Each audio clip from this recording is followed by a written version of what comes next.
Boa tarde a todos. Meu nome é Victor Makita, sou Head de Investimentos no Exterior da Lifetime. Hoje trouxemos um vídeo extraordinário junto do sócio fundador da BPTEX, o Bruno Peixoto, para tratar sobre o tema de tributação internacional. Principalmente após a divulgação hoje, dia 13 de março de 2024, da instrução normativa publicada pela Receita Federal. Essa instrução normativa que era muito aguardada para elucidar alguns aspectos pendentes sobre o tema de tributação internacional e principalmente também sobre os aspectos de como fazer essa declaração no imposto de renda pessoa física, que começa agora no dia 15 de março. Para iniciar esse tema, quero que o Bruno se apresente e também trate os principais aspectos que ele interpretou sobre essa instrução normativa publicada, lembrando que existem particularidades de caso a caso dos clientes, que isso a gente busca tratar em conversas mais particulares, mas queria que o Bruno trouxesse os principais aspectos na interpretação dele. Não, perfeito. Bom, Victor, muito obrigado pelo convite. Prazer estar aqui com vocês, todos da Lifetime. Sempre ótima conversa. Pessoal, a BPTAX, eu sou sócio da BPTAX, na BPTAX o nosso escritório tem como expertise o que é o planejamento tributário internacional e, quando necessário, a implementação desse planejamento, a execução dele, sob a perspectiva fiduciária, contábil e tributária. Então, nós fazemos esse trabalho a quatro mãos já com a Lifetime há muitos anos, auxiliando os clientes quando eles têm dúvidas e consultas nesse quesito. Victor, a instrução normativa publicada hoje, em referência à Lei 14.754, acho que ela veio muito adequada, muito clara, tá? Ela não inovou ou quis inventar em absolutamente nenhum aspecto, ela simplesmente trouxe luz a pontos que ainda não se sabiam ou se tinham dúvidas quando da publicação da lei em final de dezembro do ano passado e das próprias perguntas e respostas que a Receita Federal do Brasil publicou também no final do ano passado. Tá?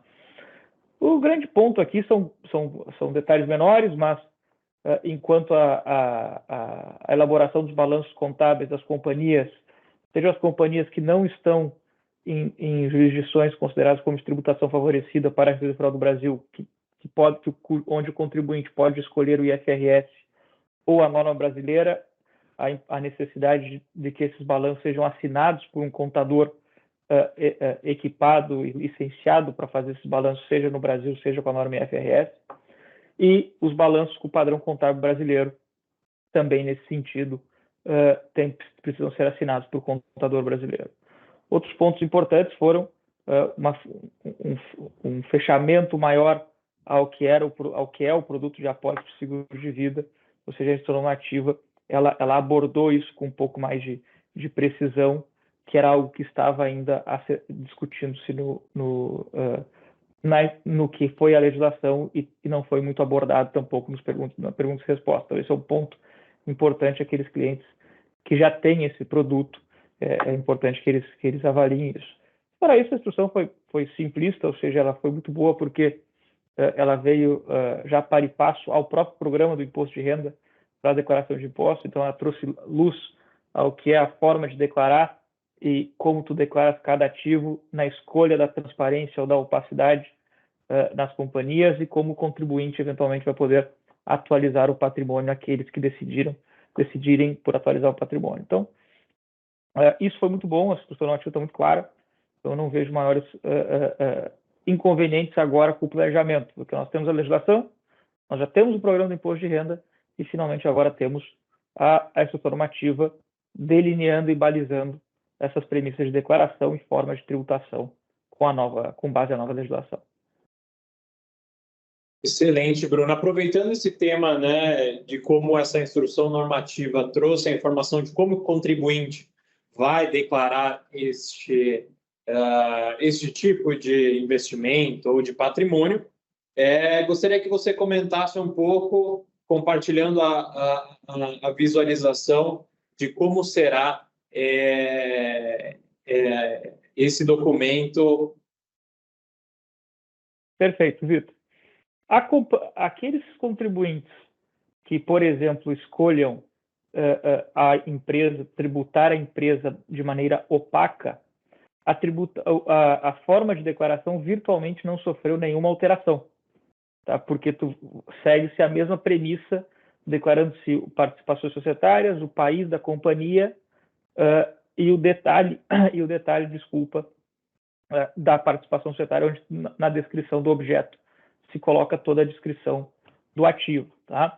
Há duas caixinhas pequenininhas, se vocês forem olhar, uma referente a trust, outra referente à atualização patrimonial, daí a transparência, na verdade. Então, dentro dessas aí, se o contribuinte tiver um trust como veículo de investimento, que são casos extremamente raros, tá?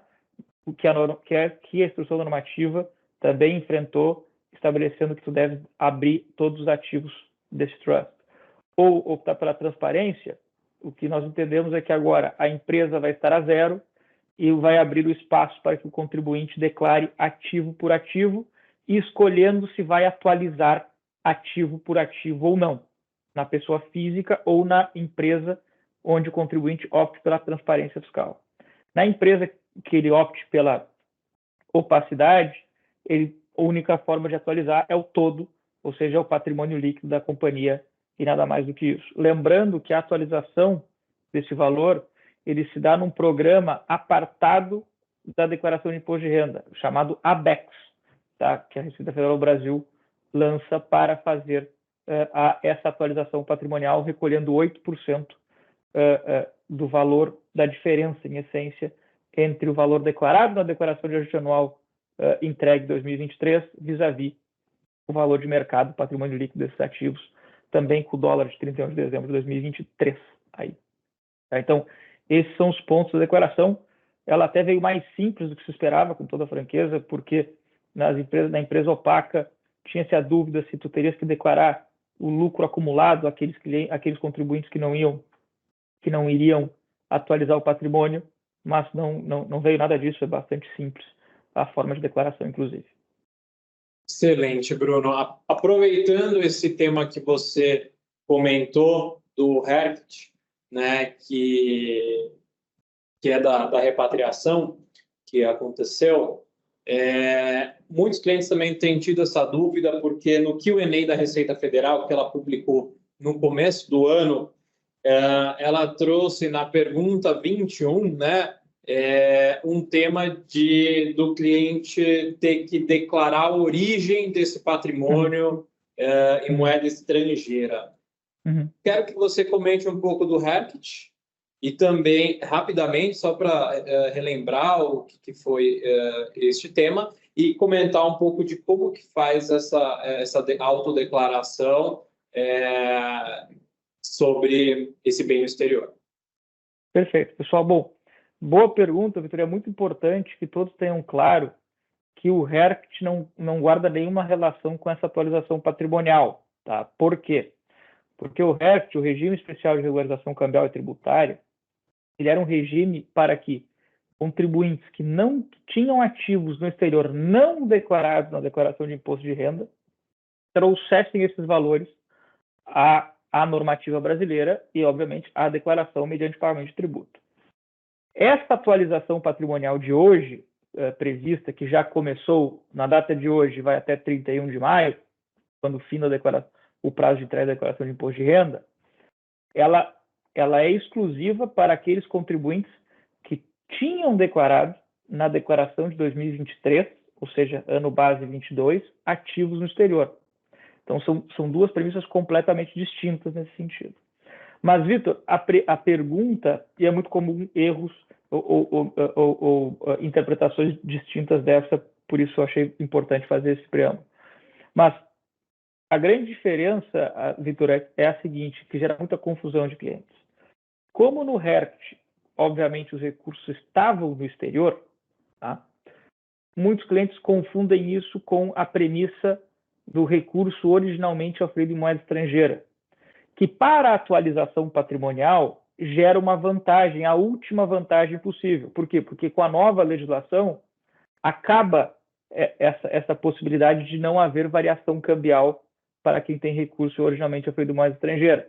Agora, todos os ativos passam a ser tratados da mesma forma, devendo-se considerar a variação cambial também no cálculo do imposto, no caso das empresas transparentes ou na pessoa física. Mas por que esse ponto é importante? Porque na atualização patrimonial, imagina você, Vitor, se tu tens uma empresa cujo capital social é de $1 milhão e o dólar foi enviado com a cotação de R$3, ou a época que o contribuinte voltou ao Brasil, o dólar estava R$3. Então ele declara na empresa, ele declara no imposto de renda dele R$3 milhões de capital social. Se agora o patrimônio líquido, ou o resultado acumulado não distribuído da empresa é 500 mil, totalizado $1,5 milhão, se o contribuinte tem um recurso originalmente oferido em moeda estrangeira, ele simplesmente vai pagar o valor sobre o lucro acumulado, $500 mil. Ele não leva em consideração a diferença de patrimônio líquido pela variação cambial. Ao passo que aqueles contribuintes que enviaram recurso do Brasil, eles teriam que tomar, fazendo um exemplo simplista, R$3 milhões, suponhamos que $1,5 milhão, a cotação do dólar estivesse R$5, são R$7,5 milhões.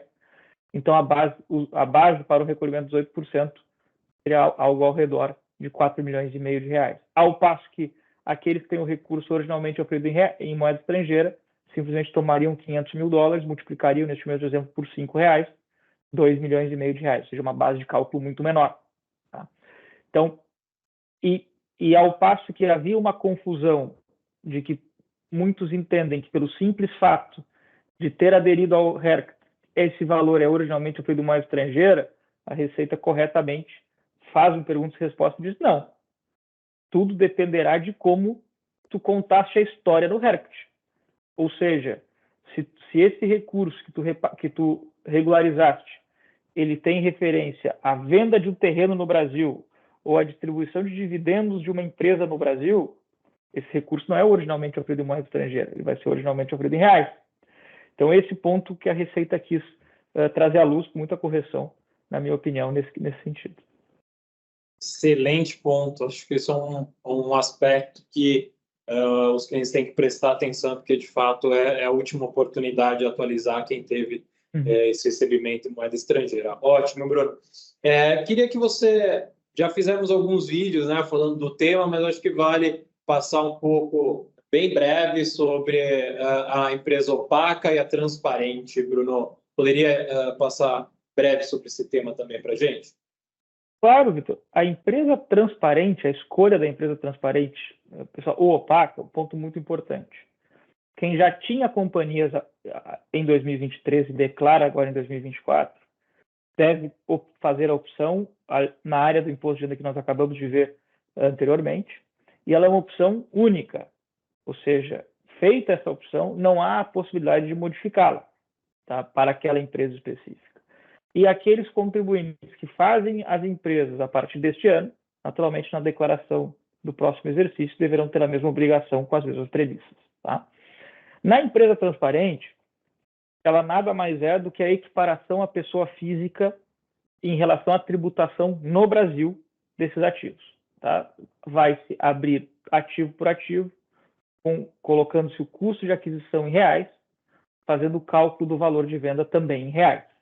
Então, tem que se fazer o cálculo operação por operação, sempre como era o fato gerador, faz-se esse balanço, esse extrato anual, e declara-se no imposto de renda a alíquota de 15% na declaração de ajuste anual do exercício seguinte.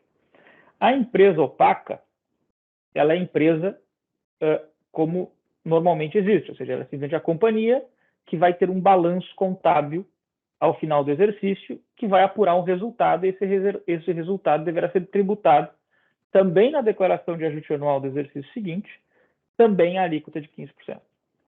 Mas aí entra algumas variáveis que são importantes, que é muito importante que todos que estejam assistindo conversem com o seu assessor. Por quê? Porque a partir de agora, as empresas sediadas em jurisdições consideradas como de tributação favorecida pela Receita Federal do Brasil, elas precisam ter o balanço com base à legislação brasileira, a norma contábil brasileira.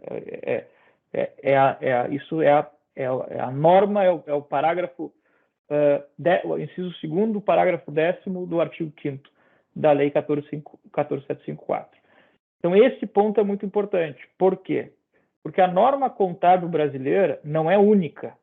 Existem variáveis em função de proporção de empresa, classe de ativos. Então, é fundamental que se consulte com um assessor para a correta escolha dessa declaração, desse balanço. Ainda nesse ano, o contribuinte tinha uma escolha.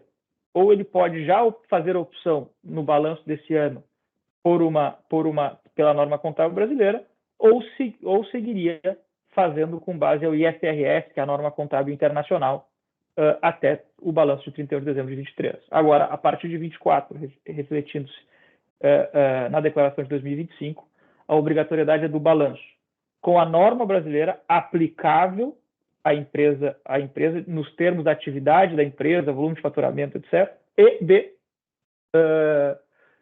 assinado por um contador brasileiro. Isso a normativa também deixou muito claro de forma expressa. Excelente, Bruno. Última pergunta, também muito frequente aqui para a nossa equipe, em quais casos vale a pena realizar a antecipação da tributação com a alíquota favorecida de 8%? Conta um pouquinho para a gente os principais aspectos que você vem trazendo para os clientes que possuem as empresas offshore, em que situações faz sentido essa antecipação? Vitor, via de regra, essa é uma escolha muito pessoal do cliente, do contribuinte, né? Mas eu compartilho o que nós temos visto aqui no escritório. Normalmente, aquele contribuinte que tem na sua declaração corroborado que o recurso é originalmente oferido em moeda estrangeira, ele tende a atualizar. Por quê? Porque, via de regra, a sua base de cálculo é muito menor e faz muito sentido essa atualização. Tá?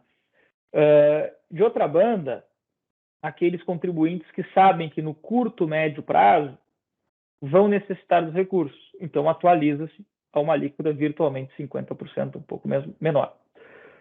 Mas muitos clientes aí, por isso que eu comentei que é uma escolha muito pessoal de cada contribuinte, de cada cliente. Por quê? Porque aí, Vitor, é muito mais a tua praia que a minha, o teu território, mas se tu tiras 8% da tua base de principal, obviamente, essa base vai render menos todos os anos, porque tu tiraste um valor para o recolhimento de imposto. Então, a depender, obviamente, de rentabilidade e exercícios que o contribuinte planeja ou não tem a intenção de retirar recursos da empresa, pode fazer sentido não fazer atualização. Mas por isso que esse sim é algo muito pontual que amerita uma discussão mais profunda, com cálculo, com essas premissas, para que os clientes tomem a decisão da forma mais aparelhada possível. Bruno, ainda sobre esse tema, explica um pouco para a gente como que vai funcionar a tributação desse estoque até final de 2023, na questão de como que ele vai ser tributado. Aqueles contribuintes que optem por não tributar, que não atualizar o patrimônio, tá, e optem pela empresa opaca, eles vão ter que fazer um balanço referente a 2023, que está sendo feito agora, e determinar capital social e resultado acumulado até 31 de dezembro de 2023. Como premissa, a norma tributária não pode retroagir para prejudicar o contribuinte. Então, o governo, com muita correção, não está tributando o estoque. Ele está dando uma opção ao contribuinte. Olha, se tu quiseres recolher esse lucro, imposto sobre esse lucro que tu tens acumulado, eu te dou um desconto. Eu te reduzo a alíquota a 8% e não 15%. Se o contribuinte escolher por não fazer isso, ele vai manter capital social, resultado acumulado no dia 31 de dezembro. A partir de 2024, ele vai tributar o exercício, né? E quando ele distribuir capital social daquele capital integralizado, ele vai tributar ganho de capital com base na lei brasileira, que é aquele ganho de capital que vai de 15% a 22,5%, tá? Até R$5 milhões, 15%, e assim sucessivamente. e o resultado acumulado entra já na regra nova, ou seja, tributa 15% quando da disponibilidade. Tá? Na empresa transparente, aqueles que vão fazer a empresa transparente, eu realmente recomendo a atualização, porque como tu vai ter que abrir ativo por ativo e colocar o custo de aquisição, aí faz mais sentido, com base no capital social da empresa, enfim, faz mais sentido tu teres a atualização patrimonial. Excelente, ou seja, dado que esse patrimônio de estoque continua com diferimento, para o cliente que pretende usar no curto prazo, faz sentido ele atualizar, e o cliente que pretende deixar por mais tempo investido, faz sentido ele não atualizar porque ele continua diferindo, certo? Correto. Aí, de volta, é um cálculo, uma conversa que tem que se ter com cada cliente para saber as intenções, prazos e demais. Mas é exatamente isso. Perfeito, perfeito. Bruno, eu acho que esses são os principais pontos que a gente queria trazer. Queria que você deixasse uma mensagem final para os nossos clientes dessa nova situação, desse novo cenário de tributação dos investimentos no exterior. Bom, primeiro, agradecer novamente, Vitor, pelo convite, sempre um prazer participar desses vídeos com vocês.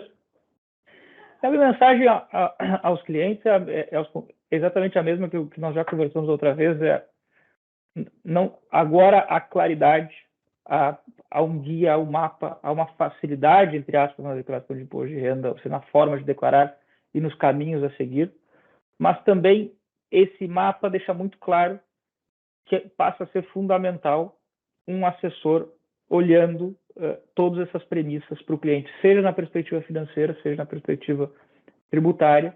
Por quê? Porque existem muitas nuances que antes não haviam, que agora passam a existir.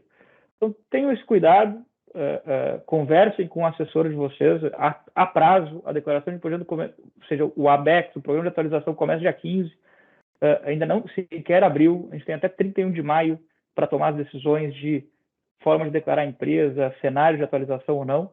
Conversem com o seu assessor, mas esse é o meu recado, ou seja, a legislação ela veio muito adequada, se tu olhares, ou seja, é uma alíquota baixa, é uma alíquota que se tributa uma vez ao ano, ou seja, se tu comparar isso com os fundos no Brasil, é inclusive diferente, é melhor, eventualmente. Então, é uma lei que está bem feita, está bem redigida. Há que tomar os cuidados tradicionais, mas não haverão, certamente, todos vocês corretamente guiados não terão qualquer inconveniente nesse sentido. Excelente, Bruno. Novamente agradeço pela parceria de sempre, por esse tirar dúvidas aqui das principais dúvidas que a gente recebe, e reforço o convite para todos que estão assistindo, para a gente ter uma conversa mais detalhada, mais específica. Como a gente falou bastante aqui, tem os padrões, mas muito vai de caso a caso, necessidade a necessidade, objetivo a objetivo de cada um dos clientes. Então, toda a equipe da VPTax e da Lifetime fica à disposição para falar com vocês. Obrigado a todos. Obrigado.